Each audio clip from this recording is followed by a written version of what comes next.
bergerak berbagi untuk negeri. Guru penggerak majukan pendidikan. Guru penggerak menghamba pada murid. Kreatif rancang pembelajaran. Assalamualaikum warahmatullahi wabarakatuh. Alhamdulillah wassalatu wassalamu ala rasulillah la hawla wa la quwwata illa billah amma ba'd.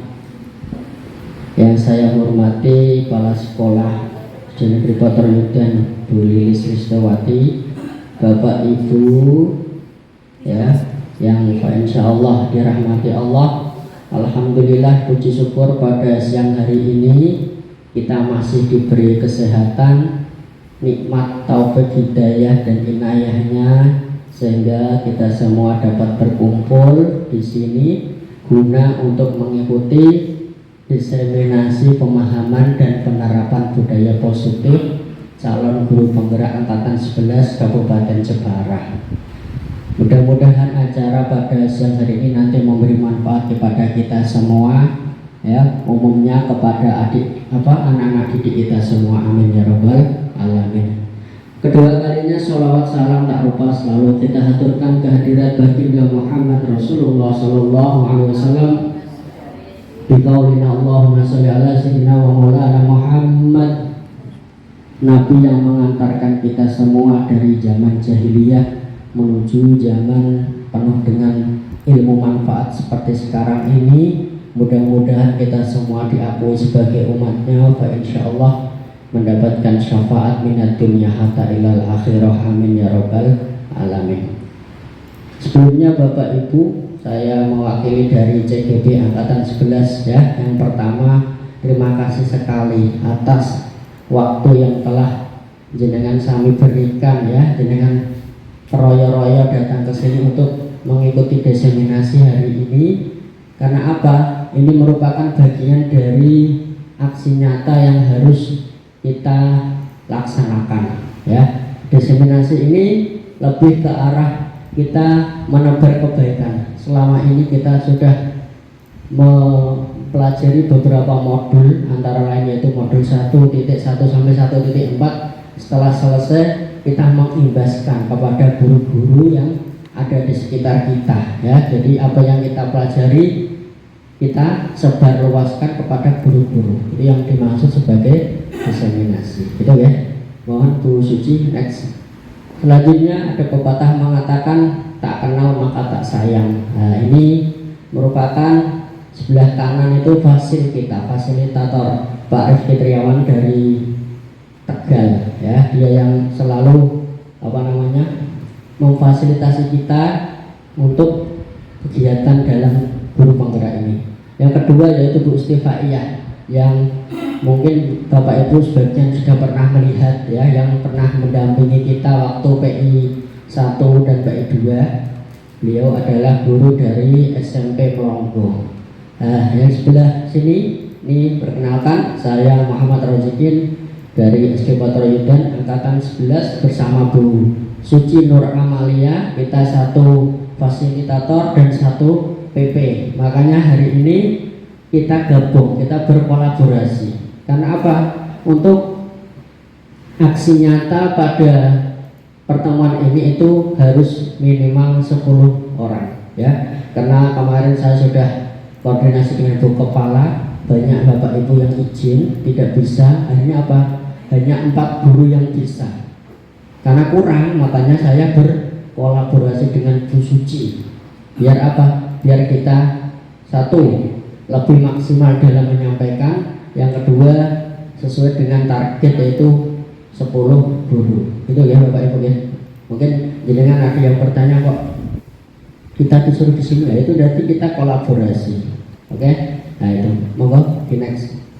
Selanjutnya untuk kesepakatan diseminasi pada siang hari ini ya, monggo Bapak Ibu jenengan kepenginnya seperti apa, kita nanti sepakati di sini. Kita nanti di sini itu sifatnya cuma diskusi ya, bukan berarti saya di sini lebih pintar dari jenengan sami boten. Kita disiplin itu sama, derajat kita sama, kita sama-sama belajar. Mungkin jenengan malah lebih pengalaman daripada kami yang baru-baru. Makanya nanti kita bertukar pikiran ya, berdiskusi tentang materi yang sudah kita pelajari. Nah, mungkin yang pertama kesepakatan forum diskusi pada siang hari ini yaitu kita harus saling menghargai apapun dengan mangke apa yang jenengan utarakan semuanya benar, tidak ada yang salah ya.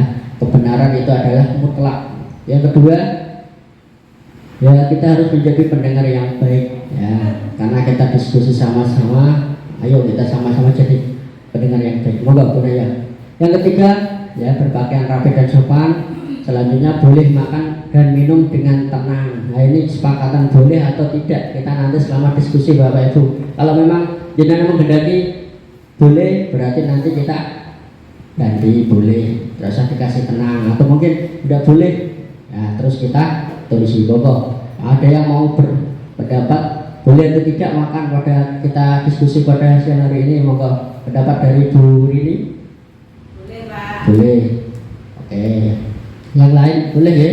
Boleh. Nah, monggo Bu Siti bisa diedit. Boleh berarti. Terus mungkin apa lagi Bapak Ibu, ada yang mau ditambahi dari 3 kesepakatan kelas ini? Atau mungkin cukup? Mau ditambah apa lagi? Boleh menggunakan HP? Boleh? Boleh. Nah, boleh mau diedit. Tafadhol, selamat datang. Ahlan wa sahlan Bapak Mustaqim Binara. Oke. Pergi Pak. Terus Bapak Ibu apa lagi yang harus kita sepakati untuk diskusi pada siang hari ini? Mungkin ada yang mau usul apa biar kita diskusinya nyantai tapi serius, terus bisa jenengan juga tidak terlalu sepaneng. Monggo, kita pengennya apa? Kita sepakatan diskusi pada siang hari ini. Ada yang mau ditambahi? Bunaya, monggo. Sure. Atau mungkin boleh tidur di dalam ruangan ya, nggak apa-apa kan, kesepakatan ya kan. Dan jenengan sambil pada-pada penak ya. Mungkin Pak kalau ngantuk gimana Pak, boleh tidur atau tidak ya, nggak apa-apa kan, kita kesepakatan gitu.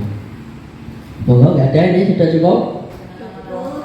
Oke, waktu efektif ya Bu, tambahin Bu, waktu jangan lama-lama, kita batasi sampai jam 1. Allah. Dan ini sudah jam 1 kurang. Nah, waktunya Bu ya. Saya tahu jenengan kami pasti sibuk ya, persiapan melatih anak lomba pasti. Bahwa Bu Suci sudah cukup ya nih. Mohon di next saja kalau sudah cukup biar cepat. Oke. Nah, ini nanti yang akan kita sampaikan itu ada 6 bab, yaitu disiplin positif, teori motivasi, hukuman dan penghargaan, keyakinan kelas, yang ini nanti akan saya sampaikan. Nanti dilanjut Bu Suci Nur Amalia, yaitu teori tentang kebutuhan dasar manusia. Manusia itu mempunyai kebutuhan dasar ya, salah satunya itu kenapa kok dia sampai melakukan suatu kejahatan, itu nanti ada hubungannya dengan memenuhi kebutuhan hidup, nanti ada. Terus restitusi atau 5 posisi kontrol manusia, dan yang terakhir yaitu segitiga restitusi ya. Langsung naik biar cepat. Untuk menuju yang semua materi yang sudah kita nanti akan bahas, yang pertama yaitu tentang menciptakan lingkungan belajar yang positif ya. Lingkungan belajar yang positif itu yang bagaimana sih? Nah ini, jadi di dalam suatu pendidikan, baik itu sekolah ataupun dimanapun itu ya, yang namanya lingkungan belajar positif itu sangat diperlukan sekali. Karena apa? Lingkungan belajar positif itu suasana di mana siswa itu merasa nyaman, dihargai ya. Di situ dia bebas melakukan ekspresi ya, tidak tertekan, terus tidak ada pembulian. Terus di dalamnya itu nanti anak bisa berkembang sesuai dengan kodrat alam dan kodrat zaman. Terus adanya nanti penerapan karakter profil pelajar Pancasila. Nah, untuk menumbuhkan lingkungan belajar yang positif itu caranya bagaimana sih Bapak Ibu? Nah, itu nanti di next selanjutnya. Yang pertama lingkungan belajar positif di sekolah itu merupakan tanggung jawab warga sekolah Bapak Ibu. Tidak boleh dibebankan kepada satu guru, apalagi mohon maaf ya, khusus guru penggerak itu sangat tidak relevan. Karena apa? Itu merupakan kewajiban kita semua ya. Karena mentang-mentang lu sing CGB pelatihan dia caranya enggak seperti itu. Makanya kita di sini nanti berkolaborasi ya kan, karena itu tanggung jawab kita semua untuk menciptakan budaya positif di sekolah. Yang kedua, kita itu harus semua guru ya tidak memandang itu apa namanya kepala sekolah, guru mapel atau guru kelas. Kita semuanya itu harus bisa memberi rasa nyaman kepada anak didik kita supaya dia nyaman sekolah di sini, belajarnya enak ya kan, difasilitasi dari guru-guru dan yang lainnya. Makanya itu kita harus sama-sama menciptakan lingkungan yang positif. Kita harus saling berkolaborasi dan memberi dukungan. Apabila satu guru mengalami suatu kendala masalah, kita nanti harus mau membantu, ya kan? Harus berkolaborasi. Yang selanjutnya kita harus mau menciptakan budaya disiplin di sekolah dan kita menggunakan strategi pembelajaran yang menarik. Biar apa? Anak sekolah di sini tuh senang, ya. Diajak mungkin kita outing kelas atau mungkin menggunakan media-media yang menarik, itu merupakan salah satu dari budaya positif di sekolah. Yang penting anak belajar nyaman, tidak tertekan, ya kan? Tidak ada pembulian, tidak ada namanya apa? Anak tidak mau sekolah gara-gara takut dengan gurunya. Nah, itu salah satu dari disiplin positif. Coba Bapak Ibu kita relax sebentar. Ini ada ice breaking. Jenengan pegang tangan sebelah kanan. Coba Bapak Ibu kita praktekkan ya. Dipegang sebelah tangan, terus jenengan bayangkan di dalam tangan ini, di kepala tangan ini jenengan itu punya barang berharga, contoh emas. Mungkin jenengan membayangkan sedang menggenggam berlian atau yang lain, atau mungkin jenengan bayangkan menggenggam uang 1 juta. Coba dibayangkan, kita membayangkan menggenggam sesuatu yang berharga. Nah, terus ada di samping jenengan atau di belakang jenengan sama itu ada yang menyuruh membukanya. Bu, tanganmu buka sih Bu. Kira-kira jenengan mau atau tidak membuka tangan terus diberikan kepada orang di sekitar jenengan? Kira-kira mau atau tidak Bu? Jenengan punya barang berharga, terus ada guru atau mungkin Bu Emi di sampingnya benarnya memaksa untuk dibuka. Cara seandainya itu dipaksa dibuka, dicolong, ya supaya apa? Barang berharga yang ada di dalam ini dimiliki orang lain. Kira-kira jenengan rela atau tidak Bapak Ibu? Tidak rela pasti kan? Dipertahankan karena ini berharga, barang suci-suci dan jalo kan gitu. Semua jenengan punya emas dipaksa. Mungkin kalau ada yang lebih keras lagi memaksanya dengan bentaan juga marah. Tetap jenengan akan mempertahankan, ya kan? Mungkin ada yang mau memaksa memberet, ya tarik, tetap jenengan mempertahankan karena ini merupakan salah satu barang berharga. Dan seperti itu juga lah, ya pembelajaran anak didik kita. Bagaimana caranya nanti ke depannya ketika anak didik itu melakukan suatu keyakinan kelas atau kepercayaan kelas. Jadi contoh ya, ini kisah nyata. Kalau ada anak yang terlambat seumpama, pasti Bapak Ibu punishment, dihukum. Ada pengarang salah ya terlambat, ya kan? Nah, kedepannya nanti kita itu ingin anak itu dengan sendirinya dia tuh paham bahwa disiplin itu hal yang penting. Disitulah pentingnya kita menanamkan dalam anak didik kita seperti halnya tadi. Ketika jenengan menggenggam suatu barang berharga itu jenengan dengan rela membukakan untuk berikan kepada orang lain. Seperti itulah nanti kedepannya anak didik kita, ya. Ketika dia melakukan suatu perbuatan, entah itu kedisiplinan, ya kan, entah itu sesuatu perbuatan apapun, dengan rasa rela, dengan keikhlasan diri, menanamkan kepada anak didik kita itu dia tuh rela. Saya tuh disiplin memang suatu kewajiban, bukan berarti saya mengerjakan PR karena takut dimarahi guru. Ya kan, berarti apa? Sama aja dengan kita tadi menggenggam barang yang berharga, kita paksa, sengeni, tidak ada kesadaran untuk membuka dan memberikan hatinya kepada guru. Jadi itu nanti goalnya kita. Ya, seperti itu. Kita anak didik kita dengan sukarela melakukan perbuatan atau melakukan suatu tindakan itu dengan sukarela, bukan ada paksaan, gitu ya. Lanjut next, ya cepat. Nah ini tadi, jadi guru itu diibaratkan sebagai petani Bapak Ibu, sesuai dengan teori Ki Hajar Dewantara. Guru itu cuma sebagai petani, dia hanya bisa menjaga kesuburan tanah dari beberapa hama dan ada. Tidak mungkin seorang petani itu bisa mengubah tanaman tersebut. Contoh Bapak Ibu punya murid ya, memang dia ahli dalam bidang contoh olahraga. Kita tidak bisa memaksa dia untuk belajar satu ilmu yang menurut dia itu tidak bisa. Makanya kalau mungkin mohon maaf ada murid yang jenengan kok diwajari opo ora iso, diajari opo ora iso, mungkin dia mempunyai bakat terpendam Bapak Ibu. Dan disitulah peran kita sebagai petani ya. Jadi guru itu diibaratkan sebagai petani. Di dalam kelas itu ada tanaman padi, ada pohon yang bermacam-macam. Kita tidak boleh memaksa siswa itu harus semuanya jadi padi, nggak bisa. Kita cuma sebagai fasilitator, kita menjaga bagaimana tanaman ini tetap berkembang ya, tidak ada hama yang menyerang. Terus kita bagaimana caranya tanah ini subur. Cuma itu peran kita. Kita tidak bisa memaksa kamu harus tumbuh seperti pohon, kamu harus tumbuh seperti padi, tidak bisa. Kenapa? Anak itu mempunyai garis tangan yang berbeda-beda ya. Menurut teori tabula rasa itu anak dilahirkan itu kosong, seperti kertas kosong, dan dia sudah mempunyai goretan-goretan yang menunjukkan karakter mereka dan bakat mereka sendiri Bapak Ibu. Jadi kita mengarahkan barisan itu kemana, entah itu ke olahraga atau mungkin ke bidang seni, ya itulah tugas guru. Next Bu, Bu Suci. Ya, hanya pada ngantuk juga. Selain nanti kita ice breaking lagi, biar cepat ya Bapak Ibu. Ini salah satu psikiater dari CGP yang kemarin kita pelajari, yaitu kita mengambil teorinya Dr. William Gosser. Itu dalam suatu teori kontrol itu ya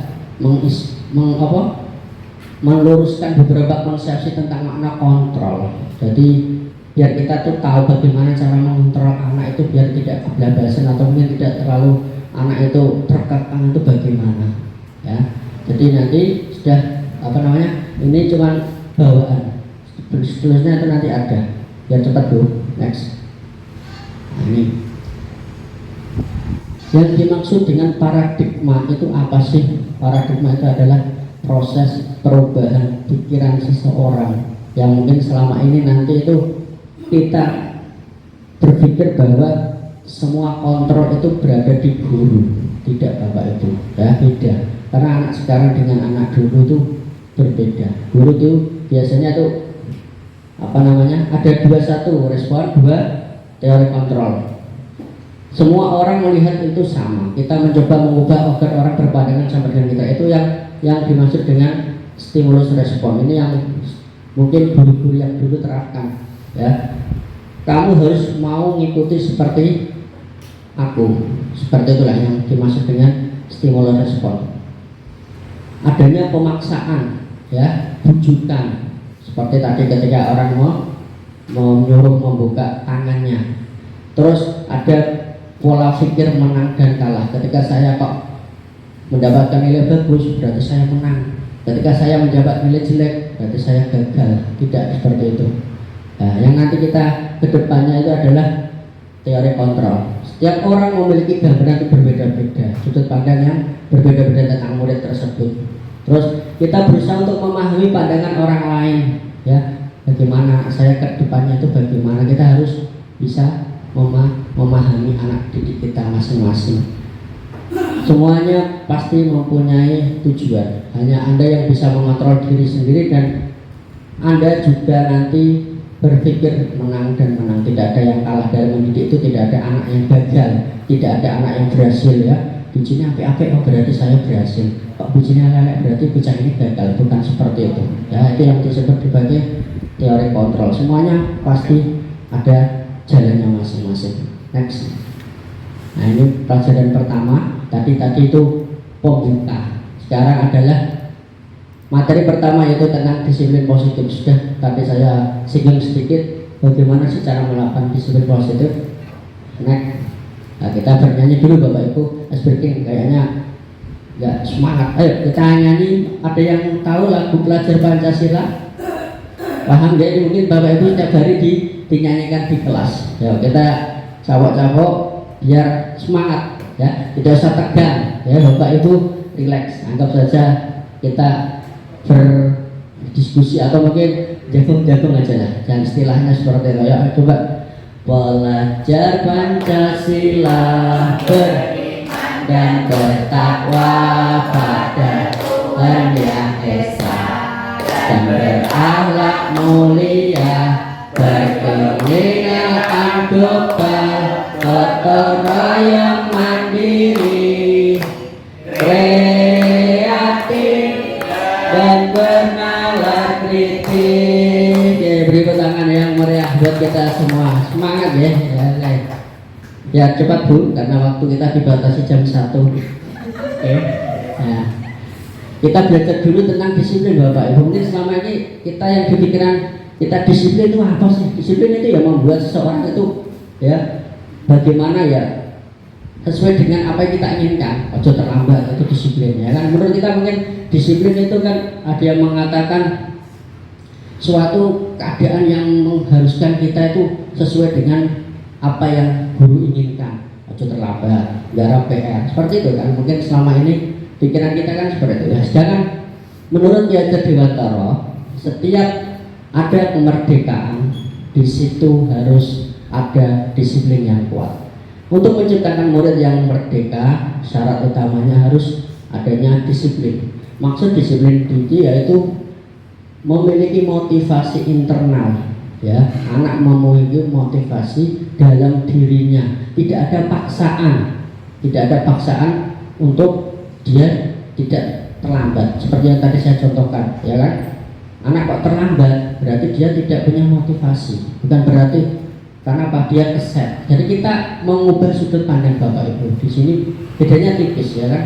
Yang awal mulanya kita berpikir anak yang terlambat itu tidak disiplin, tapi setelah kita pelajari materi ini bahwa kita berpikir bahwa apa, dia ternyata kurang motivasi. Kenapa kok sampai disiplin kan gitu. Kalau memang dia tuh motivasinya tinggi, pasti berangkatnya lebih awal. Makanya guru harus punya sudut pandang yang positif terhadap murid. Kita tidak boleh berpikiran negatif secara yustaqim itu su'udan ya gitu, ya boleh. Karena apa? Su'udan itu tidak baik Bapak Ibu.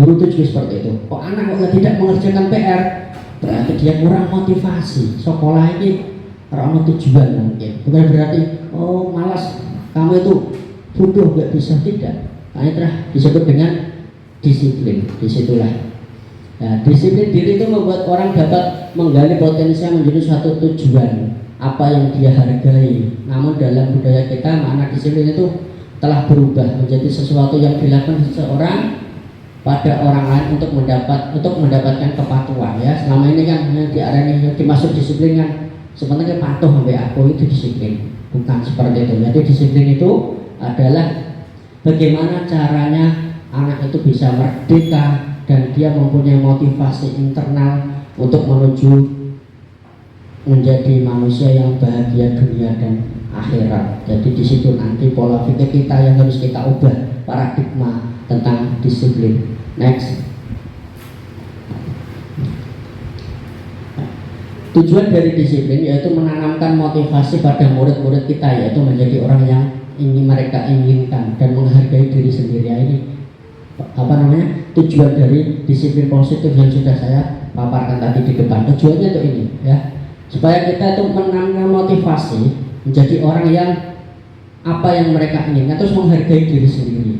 Karena apa kamu nggak menghargai dirimu sendiri? Kamu kok nggak memakai kaos kaki banget? Berarti dia belum bisa memahami dirinya sendiri. Nah, di situ ketika nanti ada anak yang kurang disiplin dalam arti itu tidak rajin, jadi kita arahnya nanti ke situ. Kenapa kok kamu nggak bisa menghargai dirimu sendiri? Nah, terus motivasi intrinsik akan melekat dalam jangka panjang ya. Jadi motivasi yang ada di dalam dirinya nanti itu akan melekat jangka panjang. Beda dengan ketika nanti ada anak yang menggunakan kaos kaki lengkap karena apa? Takut kepada gurunya. Itu nanti nanti dampaknya ketika tidak ada guru dia akan kembali lagi uraan. Haji itulah nanti peran kita, ya. Jadi motivasi intrinsik itu motivasi dalam diri. Bagaimana menanamkan anak itu berpakaian rapi, tepat waktu, tidak cuma ketika ada gurunya atau tidak. Haji itulah nanti goalnya ke depannya. Jadi bagaimana menanamkan kepada peserta didik kita itu bertanggung jawab, ya. Bagaimana dia bisa menghargai dirinya. Nah, nilai-nilai kebajikan itu adalah sifat positif manusia yang merupakan tujuan mulia ingin mencapai setiap individu. Nilai ini bersifat universal, umum Bapak Ibu, dan lintas bahasa, suku, bangsa, agama maupun latar belakang. Nilai-nilai kebajikan adalah sifat-sifat positif manusia yang merupakan tujuan mulia yang ingin dicapai setiap individu. Ya, setiap orang pasti mempunyai nilai-nilai kebaikan, pasti. Dalam hati manusia itu sebenarnya itu Allah sudah menanamkan nilai-nilai kebaikan, bahwa nolong itu tidak bagus, mencuri itu tidak bagus, ya kan? Membuli tidak bagus. Tapi apa? Kenapa kok sampai ada anak yang mohon maaf berani mencuri, berani ngomong jelek? Kenapa? Seperti yang tadi, dia itu belum tahu apa motivasi kita, nilai-nilai kebaikan apa yang sudah diterapkan kepada dirinya di sekolah atau mungkin gurunya.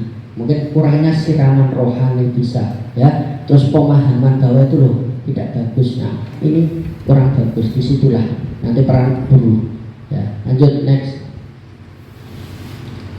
Nilai-nilai kebajikan yang ingin dicapai oleh setiap anak Indonesia kita kenal dengan profil pelajar Pancasila, ya. Dan nanti dari beberapa tadi motivasi itu nanti arahnya pasti akan menuju 6 ini tadi yang sudah kita nyanyikan bersama-sama, ya. Beriman, bertakwa, dan lain-lain sebagainya.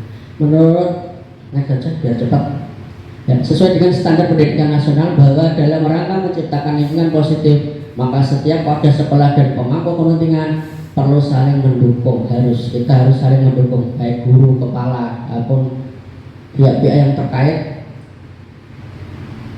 dan menerapkan nilai-nilai kebajikan yang telah disepakati bersama untuk dapat menerapkan tujuan mulia tersebut. Maka seorang pemimpin pembelajaran perlu berjiwa kepemimpinan sehingga dapat mengembangkan sekolah dengan baik agar terwujudnya suatu budaya sekolah yang positif sesuai dengan standar kompetensi pengelolaan yang telah ditetapkan. Tujuan mulia dari penerapan disiplin positif ini adalah outputnya agar terbentuk murid yang berkarakter. Karakter pasti nomor 1, beriman dan tadi apa? Profil Pancasila, Bapak Ibu. Nah, beriman dan berpakai karakter lebih luas. Jadi bocah sing apik akhlake ini ke situ, ya, berkarakter, terus disiplin, santun, jujur, peduli, tanggung jawab, dan merupakan pembelajaran sepanjang hayat sesuai dengan standar kompetensi lulusan yang diharapkan. Ya. Teori apa? Modul bab 1 sudah selesai, kita ke modul 2 biar cepat. Sebelum ke modul 2 kita breaking sebentar biar jenengan sami bisa agak sedikit refresh. Coba konsentrasi, kira-kira gambar yang ada di sini itu apa Bapak Ibu? Angkat tangan. Hidup. Pak itu apa? Hidup senang. Oke, hidup senang. Ini hidung, terus NG-nya diganti P, dari kata renang diganti senang, jadi hidup senang. Oke, berarti konsentrasinya bagus, masih connect. Nah, ini lagi ya Pak. Yang kedua agak susah ini. Ada 4 gambar. Nah, mendadak. Ayo, Itakim. Nah, monggo. Ada yang mau angkat tangan? Gosong. Ayo Bapak Ibu. Mendadak mimisan. Oke Bu Naya. Mendadak mimisan. Men dada kita baikkan. Mendadak double mi ban diganti esan. Jadi mendadak mimisan. Oke, masih bagus ya. Nah, Hadiah ini Pak. hadiahnya nanti di depan jenengan. Boleh sambil minum Bapak Ibu, nggak usah segan. Awalnya kayak sedang skripsi, jadi ngademi ngomong jos. Pak hadiah mana Pak? Hadiahnya nanti di belakang ya. Oh. Oke, Oke, karena waktu dibatasin sampai jam 1, kita akan lanjut ke materi kedua Bapak Ibu.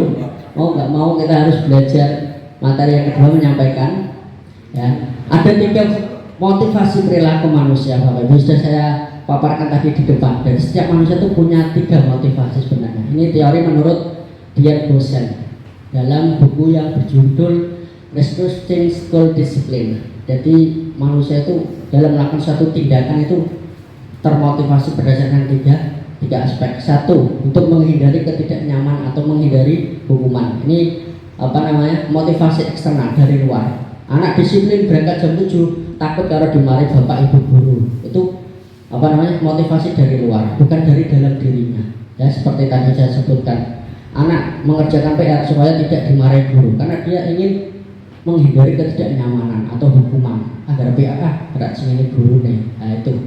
Yang kedua, untuk mendapatkan imbalan dari orang lain. Nah, seperti tadi gunanya, Pak, dia yang apa? Tidak apa-apa, itu bagian dari motivasi hidup manusia. Kadang ada yang, mohon maaf, ketika akhir semester atau mungkin akhir tahun kenaikan kelas, ya Bapak Ibu mungkin membawakan piala supaya apa? Aku bangga dapat ranking 1 di nanti mendapatkan piala. Itu merupakan bentuk dari motivasi eksternal dari luar, bukan dalam dirinya. Yang terakhir, nah ini yang paling susah Bapak Ibu, motivasi internal, menghargai diri sendiri. Aku sekolah itu kewajibanku ya sinau, dan aku pinter. Dan untuk rank yang berapapun saya pasrah. Nah, itu yang mungkin sekarang susah Bapak Ibu kita terapkan kepada didik kita. Makanya kita mulai sekarang, ayo kita ubah paradigma itu ya, supaya anak apa? Motivasinya itu dalam dirinya, menghargai dirinya. Aku terlambat itu malu, makanya saya tak berangkat lebih awal. Bukan saya terlambat nanti dimarahi sama bu kepala sekolah. Itu yang membedakan motivasi eksternal dan internal. Next, untuk menghindari ketidaknyamanan ataupun ini tadi sudah saya sebutkan tadi ya. Ini merupakan tingkat terendah dari motivasi perilaku manusia. Kenapa? Ini sifatnya ini sementara. Ketika nanti tidak ada guru yang mengawasi, maka dia akan amburadul. Nah, kenapa? Motivasinya dari luar, ya kan? Contoh, dengan ada siswa dengan tinggal, tidak mau mengerjakan tugas. Ketika ada gurunya masuk, anak guru nih, motivasinya dia dari luar, karena takut dengan guru dimarahi karena berisik di kelas. Nah, itulah yang dimaksud sebagai motivasi eksternal. Adanya tidak menghindari ketidaknyamanan, saya tidak mau dimarahi guru, saya tak kerja tugas saya itu. Next, biar cepat.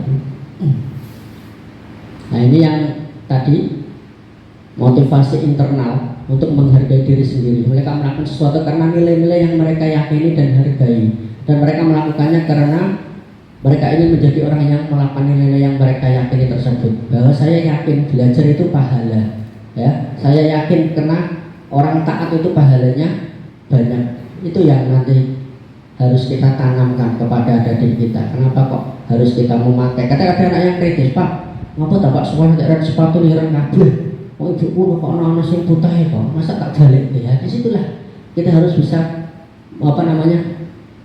memberikan motivasi, stimulus kepada anak didik kita. Malah aturan ngono ya wis aturan ngono tujuh sekolah kene kan seperti itu Pak Ibu. Makanya supaya apa? Dia paham, oh jadi sekolah itu ada aturannya, berangkat sebelum jam 7, pakaiannya seperti ini.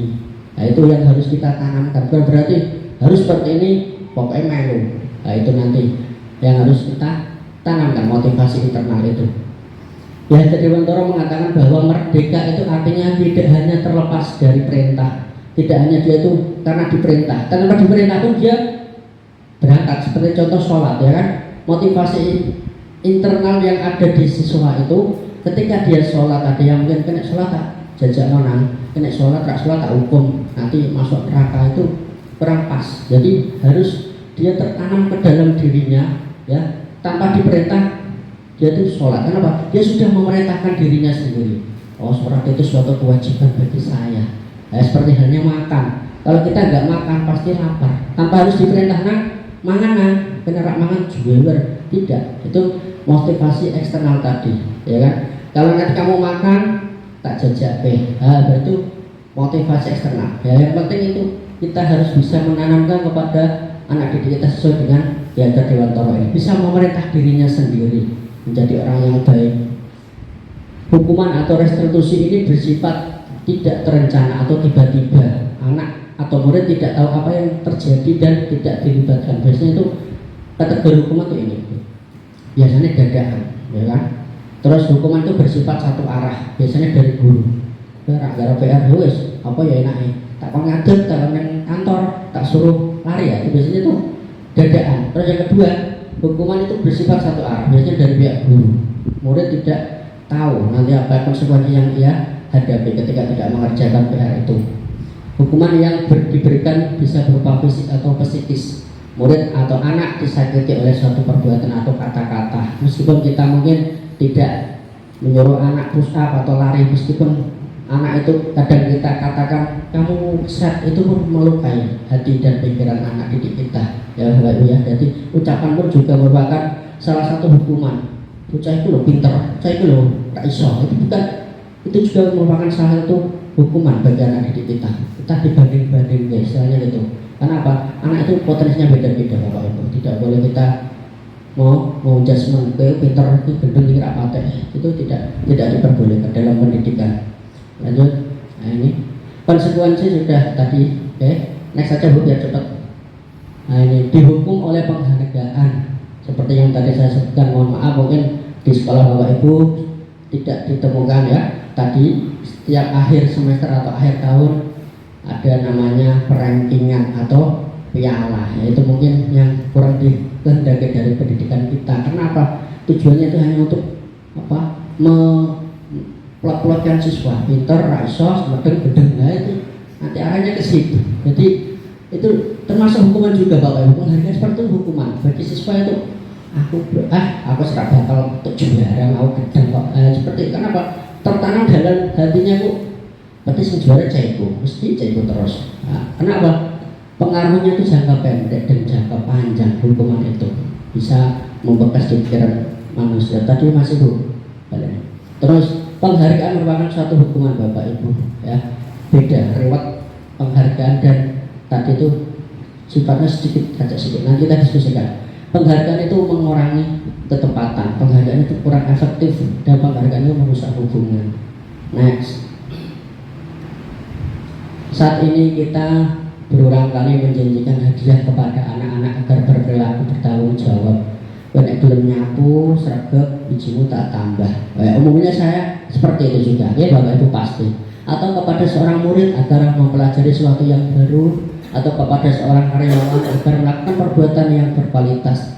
Kita sedang berasumsi mereka itu tidak dapat melakukannya atau mereka tidak akan memilih untuk melakukannya. Itu teori dari Al-Fiqhan. Jadi Al-Fiqhan ini dia mengatakan bahwa sesuatu yang membuat kita tertarik untuk melakukan perbuatan kok ada imbalannya, itu merupakan bagian dari hukuman. Nah, itu susahnya di situ. Teori eksternal dan internal. Nah, ini penelitian dari Al-Fiqhan, pengaruh jangka panjang dan jangka pendek, penghargaan tidak efektif tadi sudah. Ini next dulu. Nah, motivasi dari dalam atau intrinsik.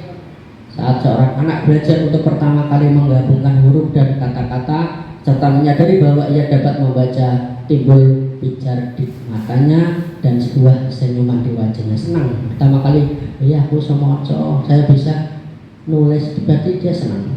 Anak tersebut begitu gembira bahwa ia telah mempelajari dan menguasai satu keterampilan baru ya. Ini juga mungkin Bapak Ibu rasakan ketika pertama kali naik sepeda motor, bisa senang.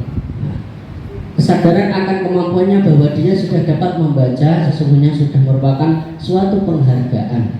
Jika kita memberikan penghargaan kepada seorang anak pada saat kita sedang merasa bangga dengan pencapaiannya sendiri, maka kita akan mengambil kegembiraan yang saat itu sedang dirasakan secara alami. Jadi maksudnya itu ketika kita memberikan suatu penghargaan, jangan pas barengi ketika dia bisa melakukan suatu hal yang baru, mencapai suatu contoh ya.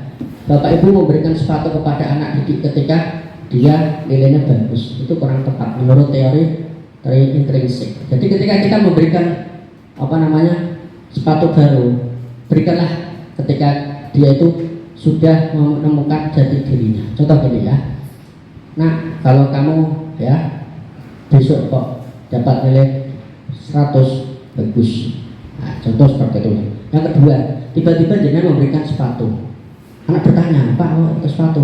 Gak apa-apa, karena Bapak sayang kepada kamu. Jadi arahnya seperti itu, bukan karena dia menyapai suatu nilai baru kita kasih reward. Meskipun kita sama-sama memberikan anak itu sepatu, tapi momennya kita cari. Ya, seperti halnya ini sudah saya terapkan pada anak saya ketika tidak ada apa-apa, tak jais, bebas sepatu. Tidak berarti kita harus momen hari raya atau mungkin ketika akhir tahun, tidak usah nunggu momen. Kalau kita ingin memberikan, berikan saja. Jadi dari pikirannya supaya apa? Tidak reward.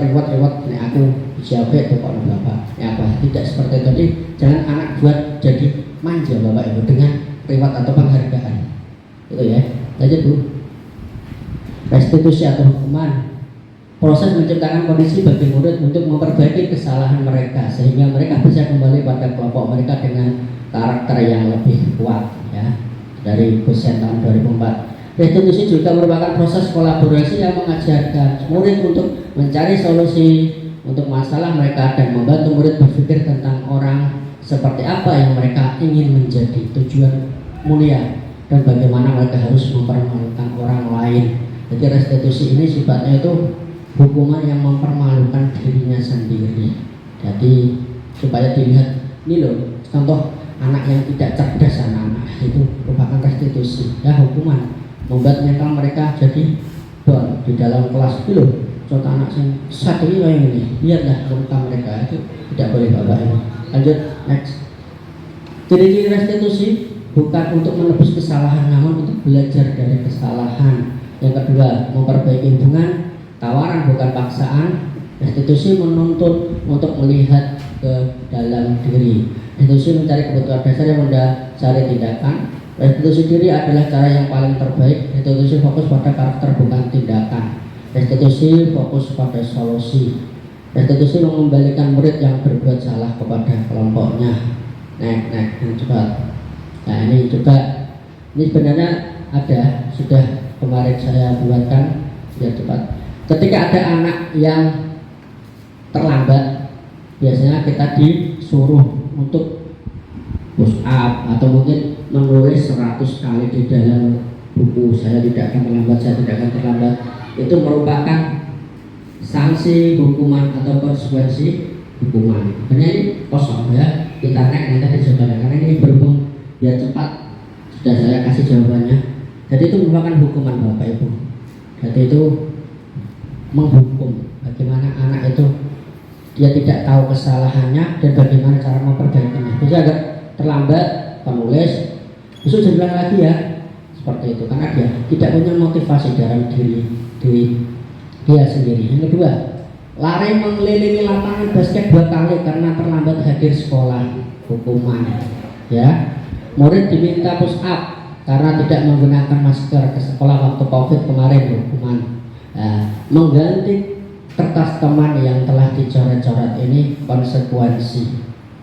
Jadi ketika ada anak yang telah mengganggu temannya, terus jadi apa yang harus kita lakukan supaya anak ini tidak menangis? Buat ajak mereka diskusi. Kira-kira apa?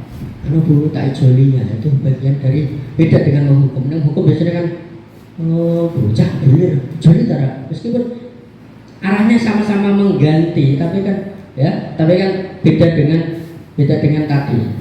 Nada itu mempengaruhi. Next.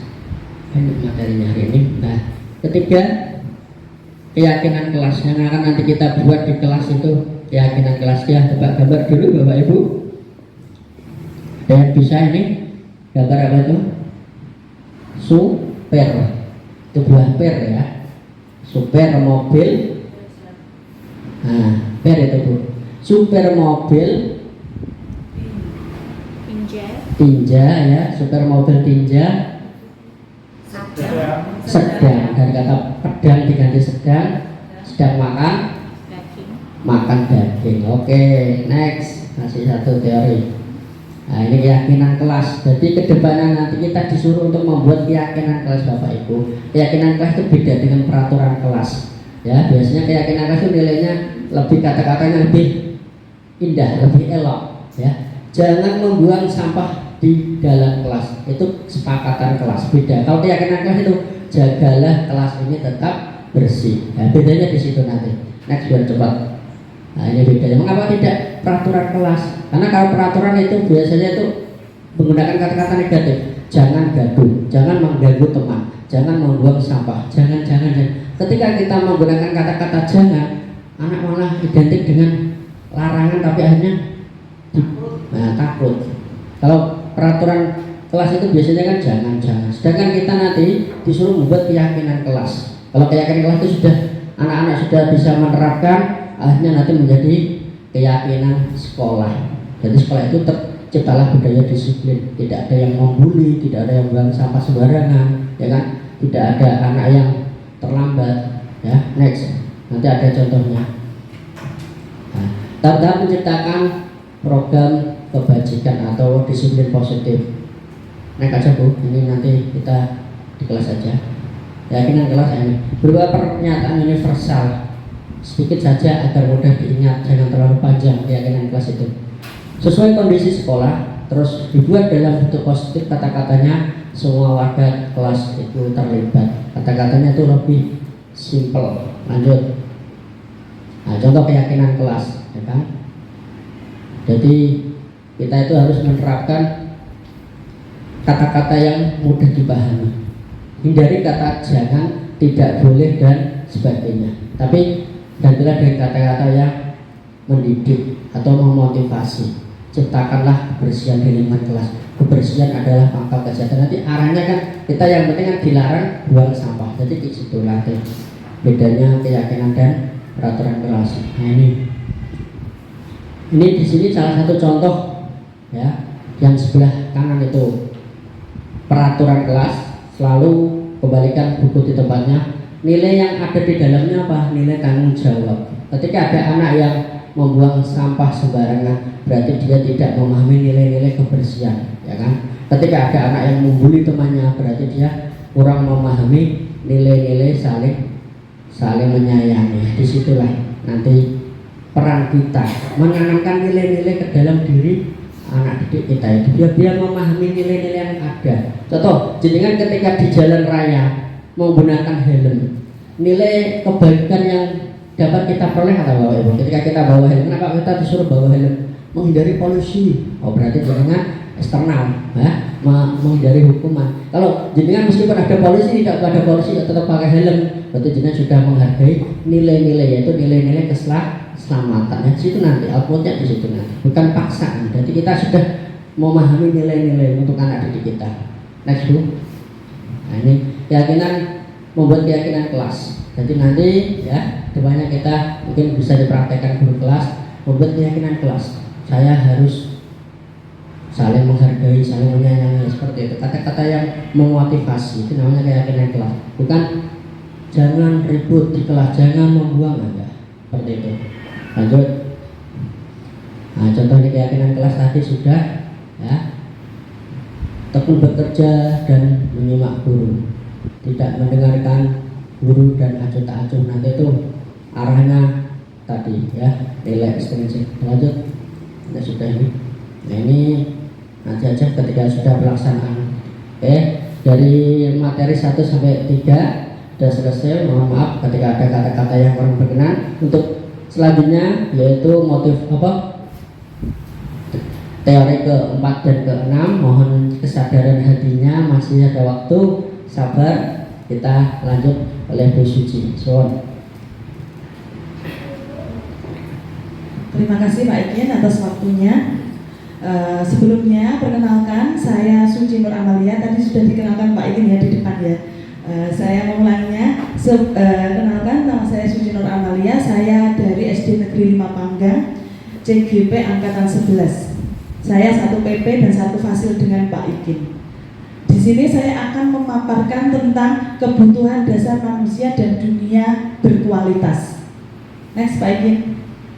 Ya, kita explaining dulu. Yuk senyum selama 30 detik saja. Nah ini nanti bisa Bapak Ibu terapkan di kelas masing-masing agar anak-anak itu tidak tegang dalam menerima pelajaran. Nah, Bapak Ibu monggo senyum saja. Senyum saja Bapak Ibu, senyum. Boleh lihat temannya, boleh senyum dengan temannya. Banyak sekali manfaat dari senyum ya Bapak Ibu ya. Apa? Coba sebutkan. Awet muda, betul sekali. Awet muda ya Bu ya. Siapa yang tidak mau awet muda ya Bu ya? Saya juga pengen awet muda. Ayo apa lagi Bapak Ibu? Apa? Dari segi keagamaan apa Bu Afif? Sedekah ya, sedekah yang paling mudah, sedekah yang tidak membutuhkan biaya ya Bapak Ibu.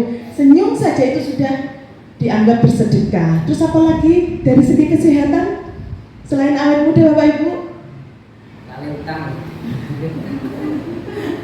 Ya, tadi ya menyalurkan kebahagiaan. Kita senyum dengan orang lain itu sudah menyalurkan kebahagiaan ya Bapak Ibu ya. Disuruh senyum saya tidak mau.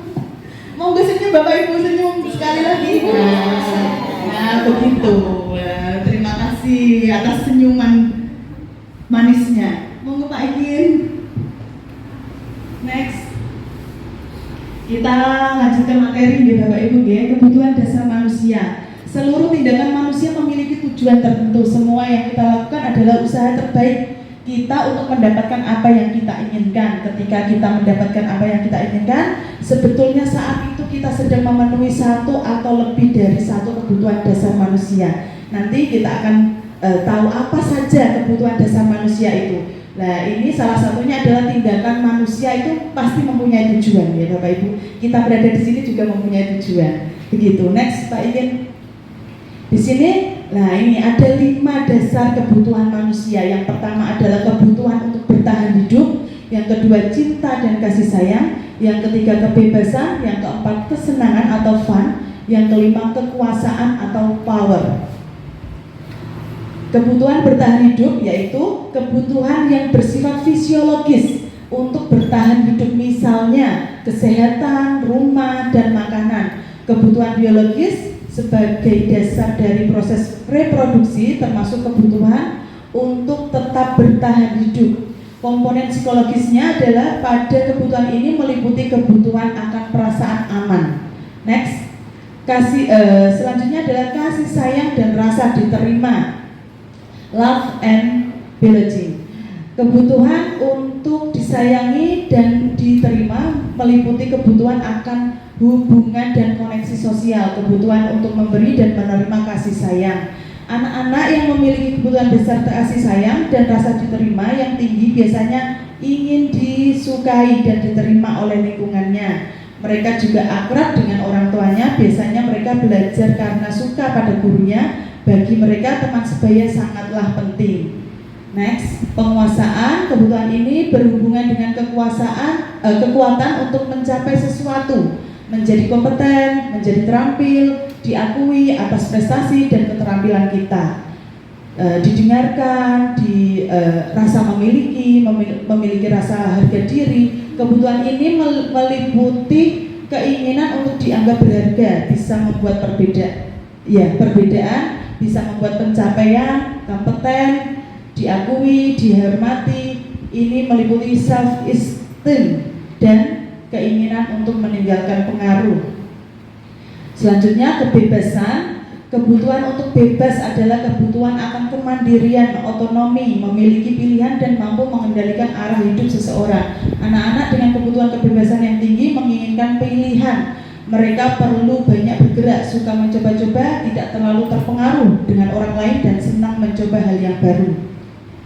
Selanjutnya kesenangan. Kesenangan adalah kebutuhan akan kesenangan adalah kebutuhan untuk mencari kesenangan, bermain dan tertawa. Bayangkan hidup tanpa kenikmatan apapun, betapa menyedihkan.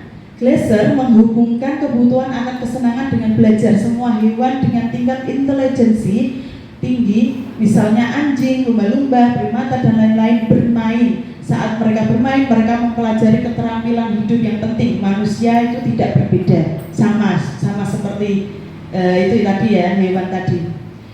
Selanjutnya adalah dunia berkualitas. Adalah tempat khusus dalam pikiran kita, tempat menyimpan gambaran representasi dari semua yang kita inginkan.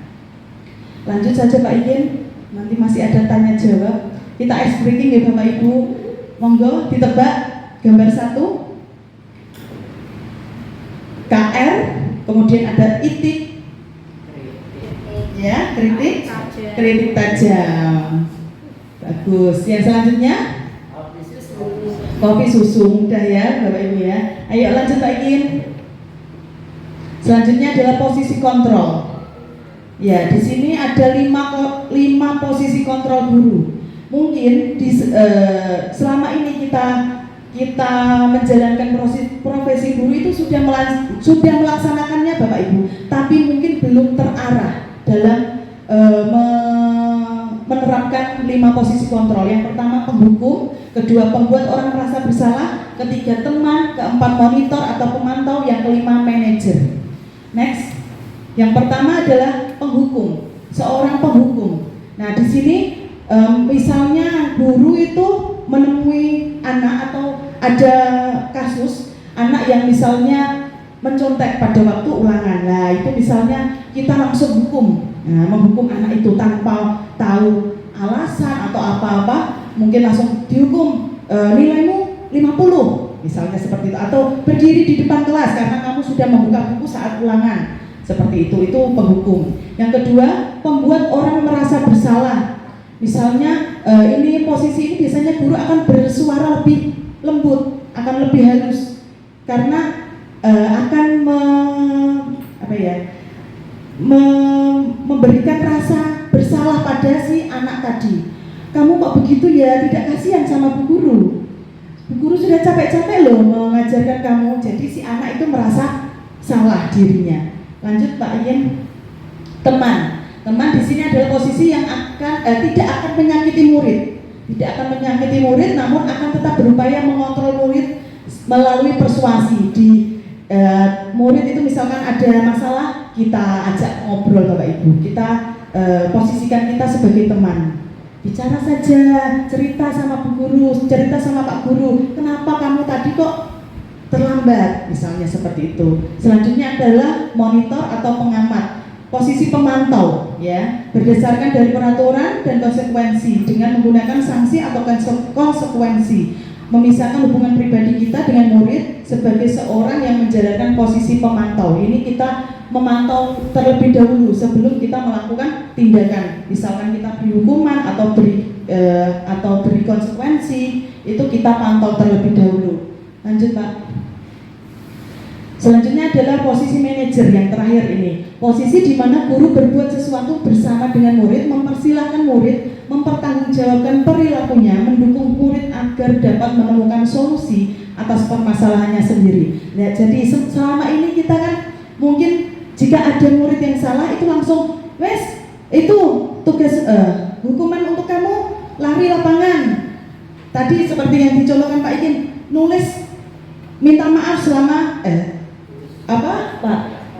100 kali gitu. Tidak seperti itu ya Bapak Ibu ya. Di sini manajer kita menawarkan kepada murid bagaimana cara kamu untuk menyelesaikan masalahmu. Nah, jadi murid itu diberi kesempatan atau diberi kekuasaan untuk berpendapat. Kamu bisanya apa? Nah, kamu untuk menyelesaikan masalahmu ini apa? Begitu ya Bapak Ibu. Jadi tidak satu arah. Jadi kita memfasilitasi, menawarkan kepada murid untuk menyelesaikan masalahnya. Next, ice breaking ya Bapak Ibu ya, biar tidak ngantuk. Sambung kata. Misalnya, saya beri contoh ya Bapak Ibu ya. Misalnya saya menyebutkan meja, kemudian Bu Emi melanjutkan misalnya apa ya, jatah, misalnya gitu. Kemudian Bu Dela menyambung tahu, misalnya seperti itu. Gitu ya Bapak Ibu ya, siap ya. Nah ini bisa Bapak Ibu terapkan. Sederhana saja, mungkin bisa di kelas rendah, kelas tinggi, tapi anak-anak itu ikut berpikir, anak-anak ikut menghidupkan suasana. Tidak gurunya saja yang aktif di depan. Monggo dari Bu Lilis, monggo Bu Lilis menyebutkan kata apa Bu Lilis? Duduk. Monggo Bu Ambar. Duku. Monggo Bu Evif. Kurang. Bu Dela. Rang. Ayo fokus. Rangkul. Monggo Bu Emi. Kul. Kulkas. Monggo. Kasur. Pak Deni. Surat. Monggo Pak. Ratna. Monggo. Nari. Monggo Pak Takim. Rindu. Tepuk tangan untuk kita semua. Begitu ya Bapak Ibu ya. Jadi nanti misalkan ada anak atau murid yang ngantuk, dia jadi segera mungkin untuk fokus, untuk konsentrasi. Aduh, aku kok salah ditunjuk. Begitu, ya Bapak Ibu ya. Lanjut Pak. Pembelajaran 6, segitiga restitusi. Nah di sini segitiga restitusi itu ada hubungannya dengan 5 posisi kontrol guru tadi Bapak Ibu. Yang pertama adalah validasi tindakan yang salah. Yang kedua menstabilkan identitas, yang ketiga menanyakan keyakinan. Nah, di sini juga misalkan yang validasi tindakan yang salah itu kita gali dulu alasannya kenapa anak ini melakukan kesalahan. Misalkan kamu tentu punya alasan ya mengapa melakukan itu. Kamu tentu punya alasan kenapa kamu mencontek. Kamu tentu punya alasan kenapa tadi pagi datang terlambat begitu. Terus kemudian yang kedua adalah menstabilkan identitas. Setelah kita gali alasannya apa, kita stabilkan identitasnya. Tidak terus kita salahkan, tidak, tapi kita beri motivasi. Misalnya setiap orang pasti pernah melakukan kesalahan. Tidak lain juga Bu Suci juga pernah melakukan kesalahan. Tapi, nah begitu. Tapi gimana cara kita menyelesaikan masalah itu ya. Yang ketiga menanyakan keyakinan. Misalkan kita kan sebelumnya sudah membuat keyakinan kelas gitu Bapak Ibu ya seperti tadi. Menurut kamu kalau mencontek pada waktu ulangan itu keyakinan kelas mana yang kita langgar? Yang kamu langgar misalnya gitu. Kejujuran Bu. Nah berarti kamu belum melaksanakan keyakinan kelas tentang hal kejujuran. Begitu ya. Nah ini menstabilkan identitas. Sudah Pak Igin tidak apa-apa lanjut. Nah ini validasi kebutuhan, kemudian ya validasi kebutuhan tadi ya ini contoh-contoh kalimatnya Bapak Ibu nanti bisa di-share Japri ya Pak Ibu ya. Terus kemudian menanyakan keyakinan tadi sama sampun. Nah ini saya alhamdulillah saya sudah menerapkan segitiga restitusi ya Bapak Ibu. Ini ada anak yang terlambat dan ada anak yang membuka buku saat ulangan gitu, dan saya sudah melaksanakan segitiga restitusinya. Begitu, sekian presentasi dari kami. Sesi selanjutnya adalah sesi tanya jawab. Monggo dari Bapak Ibu yang mungkin masih kurang paham atau menemukan kasus apa di sekolah, di kelas kita, mungkin kita bisa sharing begitu ya Bapak ini ya. Tidak saya terus menggurui, tidak ya Bapak Ibu, kita semua di sini belajar. Mungkin nanti saya tidak bisa menjawab, bisa dibantu oleh Bu Lilis. Bu Lilis ini kan sebagai manajer ya Bu Lilis ya. Gitu monggo Bapak Ibu. Oh Pak Rianto, oke. Monggo Pak Rianto. Terima kasih untuk wakil kepada saya. Saya mau bertanya, ketika kita sebagai seorang guru sudah mengajarkan kepada anak tentang disiplin positif, namun ketika di rumah tidak dilakukan dan orang tua juga tidak mengajarkan. Pertanyaannya, bagaimana cara kita agar disiplin positif itu bisa terbawa sampai di rumah dan bisa diterapkan sampai di rumah? Terima kasih. Saya jawab Pak Gin, nanti jenengan tambahin ya, ngaten nggih. Nggih. Terima kasih Pak Rianto atas pertanyaannya. Ya saya akan mencoba menjawab dari kasus yang Pak Rianto alami ya Pak. Ya, misalkan kita itu sudah menerapkan disiplin positif di sekolah ya Pak Toto ya, begitu yang saya tangkap ya.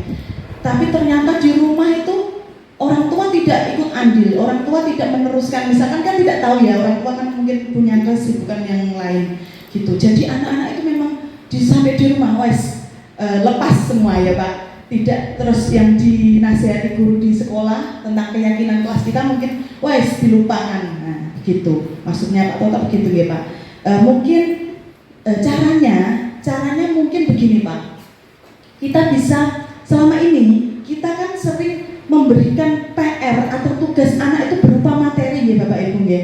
Misalkan PR matematika 1 sampai 5 perkalian atau bahasa Indonesia menyusun paragraf atau membuat puisi. Nah, mungkin kita sesekali menyelipkan PR itu, pekerjaan rumah itu tidak tentang materi saja. Misalkan nanti sampai rumah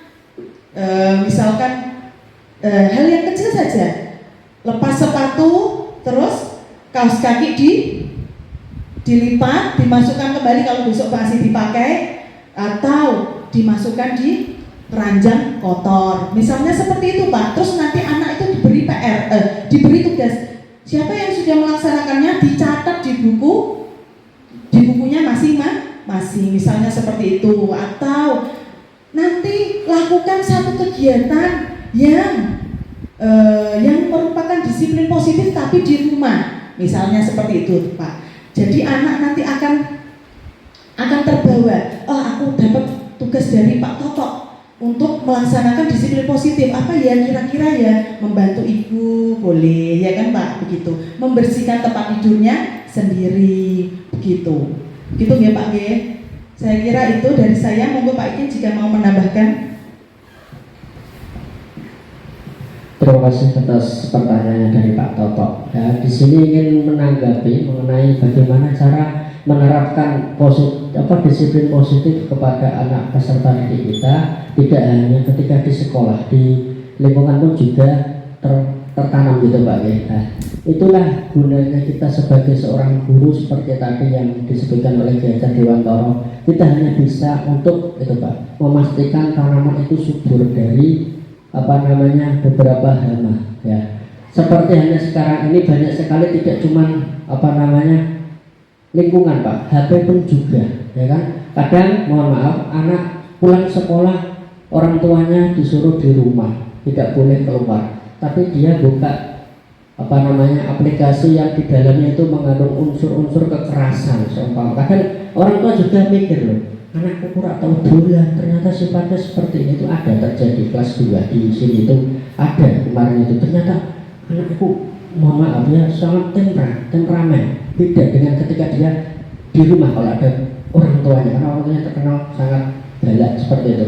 Dan itulah tujuan dari kita ya, selalu menanamkan motivasi kepada peserta didik itu supaya apa? Dia menghargai nilai-nilai yang ada dalam dirinya. Seperti tadi ya, pentingnya kita memberikan motivasi internal atau motivasi dalam dirinya. Ketika dia melakukan suatu perbuatan itu bukan karena tadi paksaan atau karena imbalan. Contoh satu singkat saja, saya sebagai guru agama, bagaimana cara menanamkan anak tetap sholat ketika di rumah meskipun orang tuanya tidak menyuruh. Itu kan sholat itu hal yang sangat penting, kewajiban, tapi anak ada yang belum paham bahwa itu suatu kewajiban Bapak Ibu. Ada yang motivasinya aku rak sholat itu ini gurune. Ketika dia di rumah tidak ada gurune, orang tua tidak begitu memerhatikan sholatnya, dia tidak sholat dan rajin di kelas saja ketika di sekolah. Kebalikannya ya, ketika di sekolah gurunya itu sudah menanamkan sesuatu yang positif, ternyata lingkungan kok tidak mendukung, biasanya kembali itu ya tadi yang disebut sebagai motivasi eksternal. Kenapa? Dia motivasinya dari luar. Beda kalau kita sudah menanamkan dari dirinya, itu motivasi intrinsik, bagaimana dia menghargai dirinya sendiri. Pasti meskipun nanti dia berada di lingkungan bagaimanapun, dia akan menjadi anak yang tegar. Oh, ini perbuatan tidak baik. Meskipun teman-temannya membujuk, ayo lalu aku nyolong mangga maka dia akan tertanam, itu tidak baik, itu sudah melanggar. Seperti yang dikatakan guru saya, maka akan selalu dia tanamkan dalam pikirannya. Kenapa? Itu motivasi intrinsik dari dalam. Dia tidak akan melakukan perbuatan yang di luar yang ada di sekitarnya. Kenapa? Itulah pentingnya Bapak Ibu menjadi guru. Apabila kita mengajarkan suatu perbuatan kebaikan, kok dia dibawa sampai dia meninggal, jadinya kok seumpama sudah tidak ada, dia masih menjalankan apa yang kita tadi berikan, maka pahala akan mengalir. Bapak Ibu, itulah hebatnya guru ya. Semangat buat kita semua, tepuk tangan, guru-guru hebat. Itu bedanya, guru dengan pekerjaan yang lain. Kita memberikan kepada anak ya teori internal, kamu seperti ini harus, kok dia tanamkan sampai dewasa, dia melakukan kebaikan itu, dengan akan mendapatkan pahala yang mengalir dari anak didik kita, gitu ya. Makanya Bapak Ibu, mulai sekarang ya kita tanamkan, kita mengajar itu ibadah, ya kan, bukan sekedar mohon maaf mencari menggugurkan kewajiban atau kita sekedar profesi, tapi niatkan dalam diri kita itu ibadah. Apa yang saya berikan kepada anak didik kita itu nanti kedepannya dia gunakan di masyarakat, dia gunakan dalam kehidupannya sehari-hari. Kok dia menerapkan, kita pun ikut mendapatkan pahalanya. Mungkin itu yang bisa saya sampaikan mengenai masalah yang dihadapi Pak Toto. Tadi mungkin Bapak Ibu ada yang mau menambah atau mungkin mau berpendapat tentang tadi masalah yang dihadapi oleh Pak Toto. Atau mungkin ada pertanyaan lagi Bapak Ibu. Kita buka satu sesi pertanyaan lagi ya, karena durasi waktu kita sudah terbatas. Monggo yang lain. Monggo Bu Emi atau bertanya? Pak situ.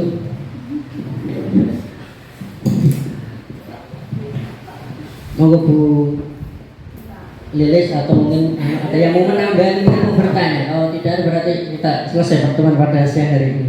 Ya, jangan sampai capek. Monggo Bapak Ibu, kita diskusi ya. Mungkin ada masalah di kelas atau mungkin punya unek-unek ya, kita sharing bersama-sama. Kita jadinya itu sharing, ya kan? Sharing berdiskusi. Monggo, ada atau tidak ini? Nah, monggo.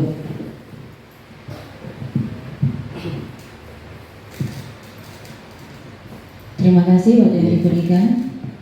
Saya tertarik dengan tadi segitiga restitusi kalau tidak salah. Karena yang saya tahu itu merek tepung segitiga biru. Ini segitiga restitusi.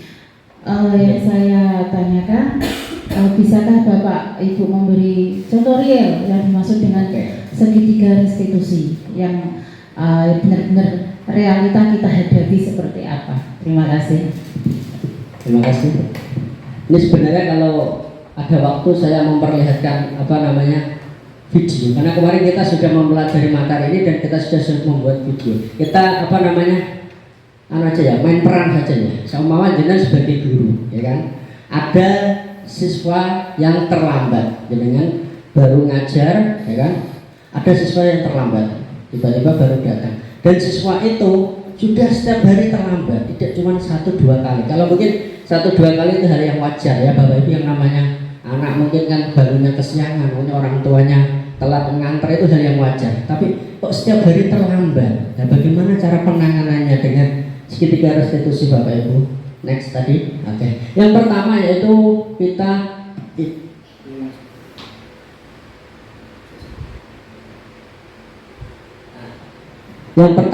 menstabilkan identitas. Maksudnya gimana?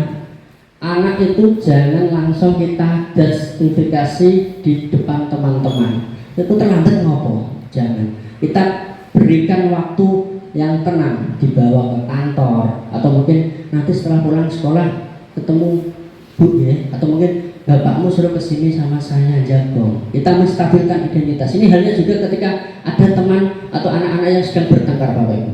Ketika bertengkar, jangan langsung kita menghakimi di depan anak-anak. Kita panggil, ambil dulu, biarkan dia tenang. Kalau perlu disuruh duduk, kalau masih emosi diberi minum, ya kan gitu. Diberi minum biar dia tenang. Kalau sudah tenang, emosinya stabil, baru kita tanya, kamu kenapa? Ya pasti dia akan bercerita Bapak Ibu. Tidak mungkin anak menang. Kita dengan kata-kata yang bagus. Bu, tadi saya diejek sama si ini. Ya itu namanya kita memvalidasi tindakan yang salah dulu. Tindakan yang salah kamu lakukan itu apa? Kamu itu telah melakukan perbuatan yang salah. Contohnya apa? Kadang anak itu tidak tahu bahwa itu perbuatan salah. Itu yang repot Bapak Ibu. Ya, dia membuli teman, tapi tidak tahu itu pembulian itu adalah perbuatan yang salah. Itulah pentingnya kita tanya dulu. Kamu tadi ngapain? Aku diwadani ini. Ya terus, jadi emang dengan kondisi jadi wadani adalah salah ya. Terus takoi. Ya kira-kira ngadani kancane itu bagus atau tidak? Kok dia bilang bagus, ya itu repot itu tugas kita. Pasti dia mikir nggak bagus Pak. Dalam hati nurani anak, ya kan, yang namanya ngenyek kancane itu perbuatan yang tidak bagus. Biar dia tahu kesalahan kamu apa, perbuatan salah kamu apa, itu namanya validasi tindakan yang sah. Kenapa kamu kok marah-marah? Biar mikir, tadi saya gini, penyebab ini ya. Kalau sudah, baru kita ke menanyakan keyakinan. Kamu tahu kan, keyakinan kelas di sekolah kan ada disiplin, ya kan, toleransi, saling menghargai, kita kita saling menghormati, kan ada keyakinan kelas yang sudah kita buat tadi.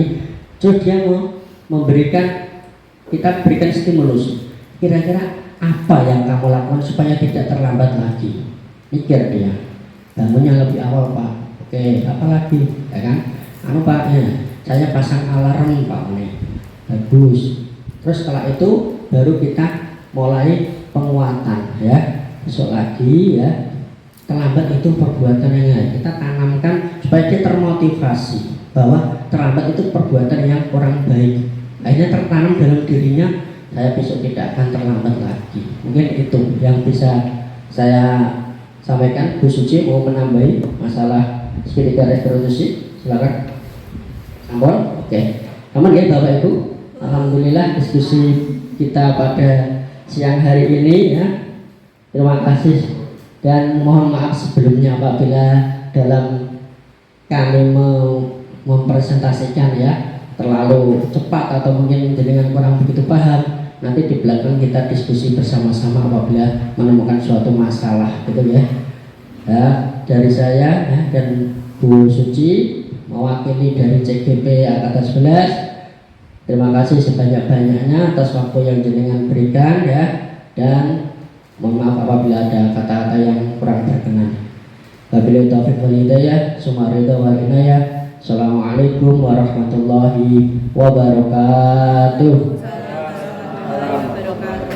Ya, terima kasih.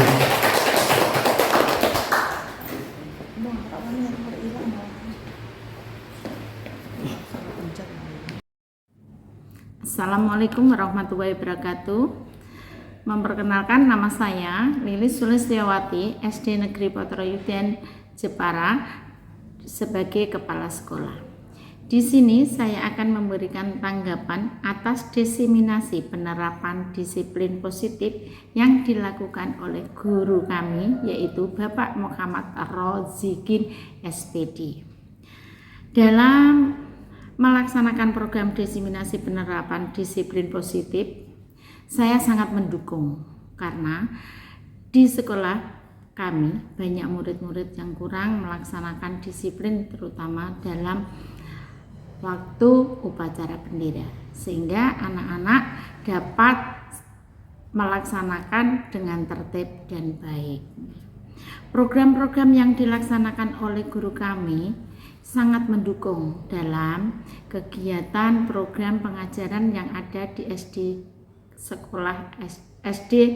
Negeri Potroyuden Jepara. Begitu juga Bapak Muhammad Rozikin memberikan inspirasi kepada teman-temannya, sehingga dalam pelaksanaan dalam lingkup SD Negeri Potroyuden menjadikan kondusif dan sangat-sangat baik sekali, terutama karakter siswa-siswa murid SD Negeri Potroyuden. Sekian dan terima kasih. Wassalamualaikum warahmatullahi wabarakatuh. Assalamualaikum warahmatullahi wabarakatuh. Perkenalkan, nama saya Emil Kemawati, SPD SD, pengajar kelas 3 di SD Negeri Potroyuden, dan selaku teman sejawat dari Bapak Muhammad Rozikin sebagai CGP Angkatan 11.